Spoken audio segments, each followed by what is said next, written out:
Today, we're diving right into a massive, honestly, unprecedented upgrade to our medical terminology. We are looking at the complete re-engineering of the diagnosis and framing of a condition that affects over 170 million women worldwide.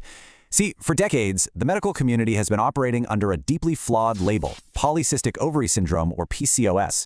But as the science has evolved, the terminology just hasn't. Well, until now. Today, we're breaking down exactly why the new term PMOS is stepping in to correct this outdated blueprint. Think about this for a second. What if a medical label was actually acting like a faulty instruction manual? Imagine it leading clinicians down completely the wrong path and causing immense real-world harm. Because, unfortunately, that is exactly what's been happening.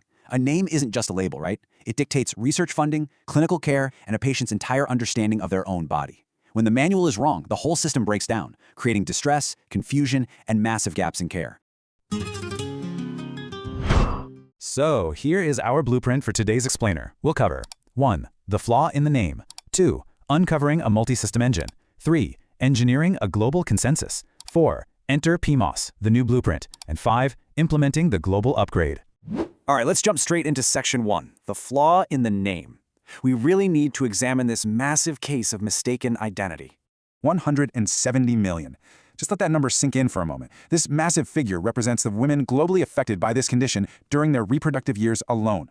To put that into perspective, that's roughly 1 in 8 women. So we are not talking about some rare niche malfunction here. This is a widespread systemic health crisis. And for years, the medical community has been trying to manage it using completely the wrong terminology. The old label, PCOS, basically looked at just one faulty gear, the ovaries, and inaccurately labeled them with cysts. But the truth, pathological ovarian cysts are not actually a feature of this condition at all. By focusing on that misnomer, the name completely ignored the broader endocrine and metabolic issues. And because of this single fatal flaw, we see a staggering 70% delayed diagnosis rate. It's created fragmented care, deep knowledge gaps among both patients and doctors, and worst of all, it reinforced heavy social stigma, especially in cultures where fertility is highly valued. And as you can see here, this isn't just an argument over semantics. The real-world harm of the old name is extensive. It actively delays effective communication and causes genuine, measurable distress for patients. It even complicates epidemiological classification and global research. I mean, when you call a multi-system metabolic condition a cyst problem, you are essentially ensuring that research funding and clinical guidelines remain trapped in a purely gynecological silo. Moving right along to section 2, uncovering a multi-system engine. Let's deconstruct this and look way beyond the ovaries.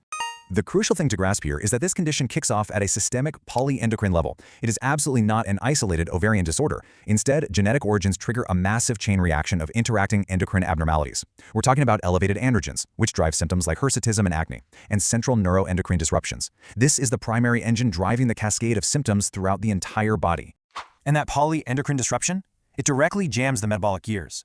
In fact, insulin resistance affects an incredible 85% of individuals with this condition. This metabolic dysfunction drastically increases the risk for serious cardiometabolic complications over a person's lifespan. We're talking impaired glucose tolerance, type 2 diabetes, hypertension, and a notably elevated risk for cardiovascular disease and stroke. Finally, this whole systemic failure cascades down to the ovaries. The broader neuroendocrine abnormalities and hyperinsulinemia basically disrupt ovarian function, causing impaired follicular maturation, ovulatory disturbances, and infertility. This results in an accumulation of small antral follicles. Now, those are what look like cysts on an ultrasound, but as we just covered, they are not pathological cysts at all. The ovaries are really just the final downstream victim of this complex multi-system failure. Okay, section 3, engineering a global consensus. How exactly do you fix a mistake this deeply ingrained? Well, it definitely wasn't just a quick fix by a few doctors chatting in a break room. Rewriting a medical diagnosis of this scale took an unprecedented multi-step global consensus process. It was actually led in part by patient charities like Verity, alongside the Androgen Excess and PCOS Society, and ultimately involved 56 leading academic, clinical, and patient organizations across the globe. It was a heavily structured process, utilizing global surveys, nominal group technique workshops, and even marketing and implementation analysis. Let's put some numbers to this effort to really show the scale. Organizers gathered a staggering 14,360 total responses through global surveys. And crucially, look at this. Over 10,000 of those responses came directly from people living with the condition, vastly outnumbering the nearly 4,000 health professionals. That is absolutely crucial because it ensures the new blueprint wasn't just scientifically legitimate, but deeply anchored in the lived, everyday experiences of patients around the world. Now, what's really fascinating is that before they even brainstormed a single name, they set up strict engineering principles. Any new name had to prioritize scientific accuracy, facilitate better clinical care, and have crystal clear communication. It also had to completely avoid stigma, especially avoiding terms tied directly to a woman's fertility value, and it had to be culturally and linguistically appropriate on a global scale. Which brings us to Section 4. Enter PMOS. Time for the grand reveal of the new blueprint. Out with the old and in with the new. We are officially retiring PCOS, a misleading, highly stigmatizing term with a singular organ focus, and we welcome PMOS, Polyendocrine Metabolic Ovarian Syndrome. This new name perfectly maps the interconnected systems we were just talking about. It's scientifically accurate, it highlights the multisystem nature of the disease, it completely omits that harmful cyst misnomer, and it provides an evolutionary transition by keeping a familiar four-letter acronym structure so global adoption is actually feasible.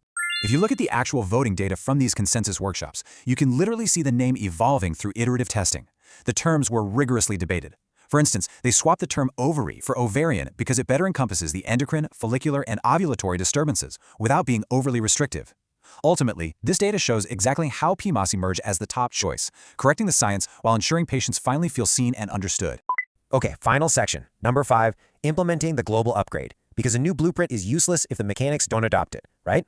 Implementing PMOS isn't just a gentle suggestion to the medical community. It is a co-designed, 8-stage active rollout. It begins with academic publication and moves right through the development of multilingual resources for both patients and clinicians. It goes as deep as integrating the new terminology into electronic health records globally and formally engaging with the World Health Organization to get this into official disease classification systems like the ICD codes. The roadmap for this global upgrade is super clear. We're in the formal rollout phase right now, which kicks off a carefully managed 3-year global transition period. Over the next 3 years, there will be continuous monitoring, evaluation, and mass education. And the whole shebang is designed to lead directly into the massive 2028 International Guideline Update, ensuring that PMOS seamlessly reaches all 195 countries that currently rely on those guidelines for patient care. So, as we officially retire the broken, outdated framework of PCOS and embrace the scientific accuracy of polyendocrine metabolic ovarian syndrome, I want to leave you with this final thought. By finally providing a true, stigma-free name that reflects the actual mechanics of the condition, how completely will PMOS transform the health, the care, and the daily lives of 170 million individuals worldwide? It's a real game changer. Thanks for joining us for this explainer, and we'll catch you next time.